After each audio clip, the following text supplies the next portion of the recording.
시내버스 노조가 내일 파업에 들어가게 되면 서민들이 당장 불편을 겪게 될 겁니다. 정부와 지자체도 대응책 마련에 부심하고 있는데요. 교통안전국민포럼 이명길 광주전남 지회장과 좀 더 자세한 이야기 나눠보겠습니다. 안녕하십니까? 네, 안녕하십니까? 네, 지방노동위원회 조정이 남아있긴 하지만 만약에 예정대로 그 파업이 진행되면요. 내일 출근길 또 등굣길의 불편이 상당할 것으로 보입니다. 어떻게 영향이 끼칠 부정적인 영향이 있겠죠? 네, 그렇습니다. 시내버스 이용자는 시내버스 파업으로 인해 불편을 상당히 겪을 것으로 예상이 되고 있고 네. 현재 101개 노선 약 1000여 대의 광주 시내버스 중에 광주시 대책으로 인해서 800대를 투입하더라도 시민들의 불편은 좀 있을 것으로 예상이 됩니다. 네, 그렇군요.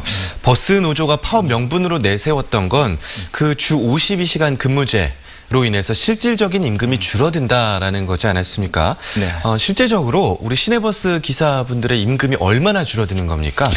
네, 기존의 시내버스 기사분들이 한 달 24일을 일을 하였지만은 네. 주 52시간이 되면 한 달 22일을 일하게 됩니다. 네. 그로 인해서 임금 손실분이 제가 추정가도 약 30여만 원 수준이 되지 않을까 생각을 하고 있기 때문에 이에 대한 보완이 필요할 것으로 보입니다. 네, 실질적으로 근무 날짜가 이틀 정도가 줄어들고 네. 그리고 임금은 월 30만 원 정도가 줄어들 것이라 일단 예상치를 말씀해 주셨는데 정부는요 또 파업을 결의한 노조 가운데 뭐 1일 2교대 또 준공영제를 시행하고 있어서 52시간 근무제와는 상관이 없다라고 또 선을 긋기도 하거든요. 이게 맞는 진단입니까? 네.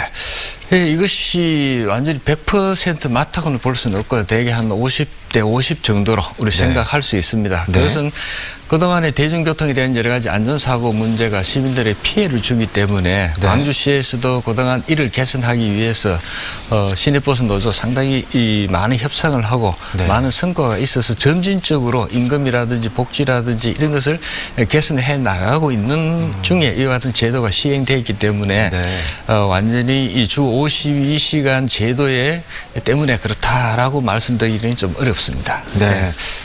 정부의 진단이긴 한데 한 절반 대 절반 정도다라는 말씀이신 거죠. 사측은 또 누적 적자가 많아서 임금을 올려주기가 힘들다라고 말을 합니다. 그러면 결국에 지자체가 나서야 될 텐데 이런 노조의 요구를 들어주려면 그 우리 광주시의 재정 부담은 얼마 정도나 늘어날까요? 네, 제가 추정 큰때 광주시의 재정 부담이 상당히 급격히 올라가는 것은 맞습니다. 현재 노조의 요구가 시급 기준 10.9% 인상과 24일에서 22일로 줄어든 2일분의 감소분 보존 그리고 대전시 수준의 급여 인상 이런 것을 제가 추정해 보니까 2017년도에 기사분들의 총 임금이 연간 1280억 정도 됐죠. 1280억이요? 예, 이게 10% 같으면 약 130억 되죠. 이런 것을 총하면 약 200억에서 300억 수준이 되지 않을까 예상을 하고 있습니다. 네, 200억에서 300억 원 수준의 어떤 시의 부담이 생길 거다. 네, 그렇습니다. 라고 말씀을 해주셨는데 정부는 이번 시내버스 파업 대책으로 요금 인상도 이루어져야 한다. 그러니까 서민들도 이용자들도 어느 정도 부담을 해야 된다라고 이야기를 하고 있거든요. 버스를 이용하는 서민들에게 그 부담이 전가되는 것 아니냐. 라는 우려도 있습니다. 어떻게 보십니까? 네, 그렇습니다. 시내버스 요금은 특히 교통수단의 선택을 할 수 없는 많은 분들이 이용하고 있기 때문에 단 100원이 인상되더라도 상당한 부담이 되고 있습니다. 그렇죠. 또한 시내버스의 요금이 올라가면 택시나 이 승용차와의 경쟁 관계에서 상당히 그 메리트가 떨어지게 되죠. 그러한 부분이 있기 때문에 이용자에게도 부담이 되지만 또 시에서도 임금에 대한 운영 여러 가지 문제에서 부담이 될 것입니다.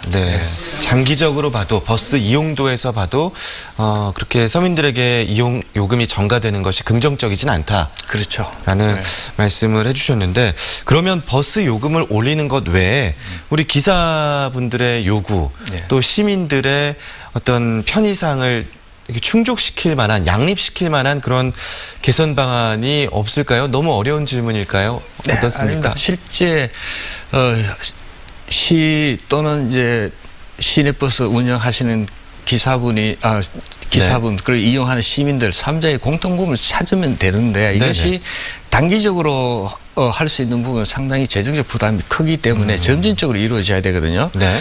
그것이 현재 광주시가 승용차 중심의 도시교통 체계에서 대중교통과 보행 중심의 도시교통 체계로 바꿔나가야 되죠. 네네. 그래서 시민들이 대중교통을 편리하게 이용할 수 있는 그리고 도시 구조 자체도 앞으로 도시철도 1호선, 2호선이 되면은 이 도시철도 중심의 대중교통 체계, 보행 체계, 그리고 우리 삶하는 택지 개발, 즉 역세권 개발이 중점적으로 이루어지면 가능하죠. 아, 그렇군요. 뭐 승용에서 대중, 보행 중심의 교통 체계로 점진적으로 변화하는 것밖에는 방법이 없다. 단기적으로는 재정 부담이 심할 것이다. 라고 정리를 해주셨습니다. 자, 오늘 말씀 잘 들었습니다. 고맙습니다. 네, 감사합니다.